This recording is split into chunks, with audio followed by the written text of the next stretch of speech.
Good morning, everyone, and welcome to Faith Coffee. Today is Sunday, April 5th, I believe.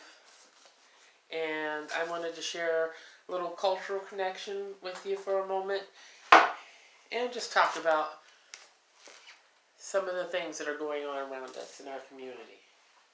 Hope you've got your coffee ready. If you don't, you can pause and make your coffee and come back and join me.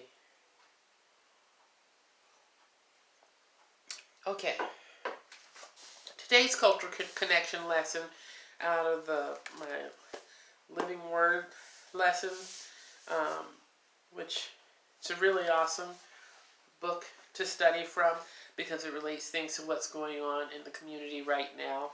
And the authors took a lot of time to put this together, in advance. And here I am, and I can read this, and I can look at what's happening in our society right now, in our world right now, and relate to it.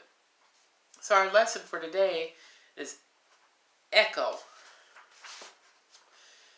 Jesus taught us to pray, and Paul admonished us to pray. Our pastors remind us to pray. But some days we are busy, forgetful, lazy, or carnal. Some days we just don't pray. We want to pray. We know we need to pray, but we do not always pray. But when someone tells us their woes, we remember the power of prayer, and we say, I'll pray for you. We say it, and we mean it, but we do not always do it. Why? Most of the time it's because we forget. And that's funny because a chaplain friend of mine, I was having a conversation with her, and we were discussing this very thing. This is a few weeks ago, about how people will come up to you and say, oh, I'm going through this, I'm dealing with this, I'm dealing with that. And a lot of times it's easy to just say, I'll pray for you, and walk away, and then forget about it, and not really go back to that prayer, or not remember until sometime later, and then feel guilty for not doing what we said we were going to do. And so we both kind of affirmed at that time that we would, whenever those opportunities came up, if we say we're going to pray for that person, we'll stop whatever we're doing right then and pray for that person. You can always go back and pray for that person again, but at least to be mindful enough to say, hey, you're important to me, your life is important to me, and I want to be here to support you in whatever way I'm able to. Now, enter Echo Prayer. It's an app for the iPhone and Android designed to help people keep track of those who need prayer. It's designed to keep our prayer list for us and even remind us to pray. You can set a reminder to pray at a certain time of day for a certain prayer request, and when God answers your prayer, you click Answered. Dance a dance of joy and keep praying for the rest of the people on your list. Given the sincerity of prayer, let us hope we can mature beyond needing a phone alarm to call us to prayer. But in some way, we must discipline ourselves to keep our promise to pray for people who ask for our prayers. And God will keep his promise when he tells us he's listening to us. Our prayers plus God's power will produce answered prayers. And it's interesting about this Echo Prayer app. I don't know if it's an app that I've heard on different people's phones, but I have heard different people's phones that will either chime, some words or chime different music, like sacred music, and people will say, well, I gotta go now because that's my signal that it's time to pray. So I don't know if they set it up on their own or if it was that particular app. But it is important for us to be mindful of others and remember others, especially right now with everything being chaotic. It's not just chaotic in my building or on my block or in my neighborhood, my community. It's not just chaotic in my city. It's chaotic around the world. This pandemic is around the world. And there's a lot of people struggling and going through very difficult times. More so than what's the norm. And praying for people is one way that we can be of service to those people. Another way is just checking in. You can do it through social media or send a text message to a group of people that you know, or have your family grouped on a list where you send a message off to them just saying, hey, just checking in. Thumbs up or thumbs down. Is it sunshiny or rainy today in your world? How are you feeling? Are you happy or are you sad today? And then those that are happy or doing good can send a smiley face, or they can say, oh, things are going well, thanks for checking on me. Those that are not doing so well might say, I'm having a really hard time right now. This is really stressful. And then that gives you an opportunity to be able to call that person, send them a card, or, send them a text message, do a video chat. Because right now, we're so separated everywhere.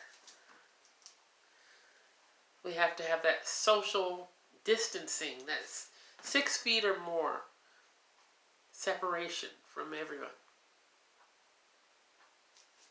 And this is to help flatten what they call the curve, because the virus is going uphill. And we're still going uphill. It's kind of like a roller coaster. Like you get on a roller coaster and they buckle you in and they push down the bar so that you're not just like flying off everywhere. And the roller coaster starts slowly and it goes up the hill and it starts to get really slow once it's, increasing in height. And then it gets to the top and there's that short plateau, what I'll call the plateau, and then it starts to go downhill. We're still on that uphill climb, but according to the news and the World Health Organization and the governor speaking and the President of the United States, and according to even leaders and dignitaries in other countries as well, they're all saying that within the next 2 weeks, it's going to be the more difficult time during this process because we should be coming up towards the plateau. And even with it reaching the plateau and it starts to go down, sometimes we think that, okay, it's going downhill, so everything is all better. But that doesn't really mean that everything is all better. It just means that you're not going to see that rapid increase in new cases. But what you will see are, the people that continue to have the virus may continue to struggle with it. And so we'll need to be in prayer more than ever before. And it's also a time for people to stay in. If you don't have to go anywhere, please do not go anywhere. Please. This is not a form of punishment towards people. This is to help us all by flattening that curve. Not sharing or spreading the virus, because you could be walking around with it and it could be stuck on you, just like these face masks that I'm making.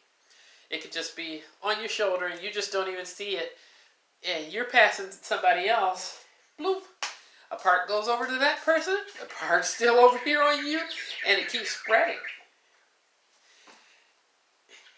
It keeps spreading and multiplying. And we don't want it to spread and multiply. We want things to just be still. Stay as it is, So if you don't have to go anywhere, don't go. If you need food or prescriptions, please get whatever prescription that you need and have it like right now. I mentioned about a month ago, it's a good idea to talk to your doctor, see if you can get a little bit extra that you could put aside. Some people get the mail order pharmacy, which is actually pretty nice because with mail order pharmacy, you can get 3 months worth at a time. And you're paying less than you would pay for 3 months worth, which is really, it's financially beneficial. And then you don't have to worry about running out. You know what you have, and you know that you're set for that 3 months time, and it's really a good idea. It works for me anyway. But say you got food in your fridge or whatever. Maybe you're new to my show and you haven't been watching all the stuff on dehydrating foods and how I go to the farmer's market and I get all that produce in the summertime for really a little bit of nothing. Not much money spent on it at all. And I would bring it back. If you haven't seen those videos, go through my playlist and check it out because they're in there from like last summer and last fall. So anywhere from June to October, there'll be some videos, some in the garden, doing a lot of gardening work, and showing, backyard foraging type of things that you're growing that you didn't even know you could eat. And then some where I'm using the farmer's market, like the City Kids Farmer's Market or things like that, and I would purchase produce, and especially if they have an overstock of something, I would definitely purchase it because they're usually more eager to get rid of that at a cheaper price. So yes, I would go for it. Bring your own bag, get as much as you can, take it home, and split it in half. Half wash, clean, put in the refrigerator or whatever your food storage situation is to keep that part at the proper temperature. The other half clean and either chop or prepare in whatever way needs to be and dehydrate it. Dehydrate. You can use an oven, and I'll be doing more dehydration videos too. You can use an oven on a low setting to dehydrate produce without it getting blackened or burnt. You just want the moisture gone. You don't want it to be ruined. You want the flavor to still be there and the consistency to be there when you rehydrate those things. Especially if you're able to get like onions, greens, whether it be collard greens, turnip greens, kale, celery.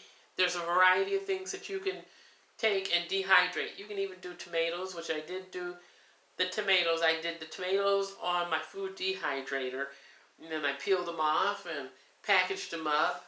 I have sterile mason jars, which I'll do a video on sterilization too, to show you how to sterilize those jars. And some people just want to jar the tomatoes or other things like that with the liquid in them so that it's easier. But for me, I like them dried out, But there's many different options. My point is that try to be prepared. Given the situation that's going on today, it really helps us to see, it magnifies the importance of being prepared. And if you got to go to the store, suppose you have to go to the store tomorrow or in the next couple of days because you're running kind of low on food and not sure you can make it through the week. Well, when you go to the store, it would be in your best interest to get some things that I call staples. Like rice. Dried bagged rice is a staple. Dried packaged beans are a staple.